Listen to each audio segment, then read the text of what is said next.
मी इथे धनश्री ज्वेलर्सला आले आणि मला खूप कौतुक वाटतं धनश्रीचं की इतक्या थोड्या काळात त्यांनी एवढी भरारी घेतली आहे. Very creative. कारण हे नुसते दागिने आणले केले विकले असं नाही आहे. ते तिचं स्वतःचं पण क्रिएशन त्याच्यात दडलेलं आहे हे कळतंय. आणि चॉईसेस्ट गोष्टी आहेत, बायकांच्या आवडीच्या आहेत, खूप ट्रॅडिशनल पण आहेत, मॉडर्न पण आहेत, वेगवेगळ्या प्रांतातून आलेलेही दागिने आहेत. त्यामुळे मला फार फार गंमत वाटली इकडे फिरताना. आणि जरा आणखी आधी भेट झाली असती तर बरं झालं असतं असं वाटतं आता. मी काही रिटायरमेंटला आलेलं नाही आहे, पण मला हौस आहे दांडगी वेगवेगळे दागिने घालायची. त्यामुळे फार आवडलं मला आणि माझ्या बजेटमध्ये बसणारं आहे.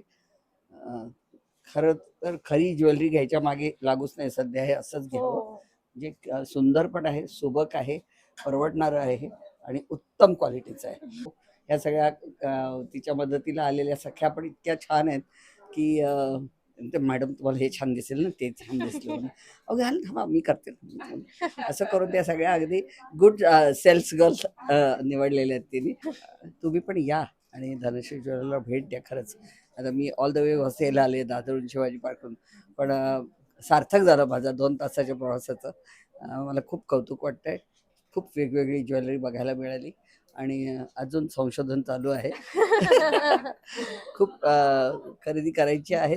फार योग्य सीझनमध्ये तिने याचं उद्घाटन केलं आणि ते माझ्या हस्ते झाले. त्यामुळे माझ्या खूप शुभेच्छा धनुश्रीला आणि अशीच भरभराटीची हो. त्यामुळे all the best to you Dhanushree.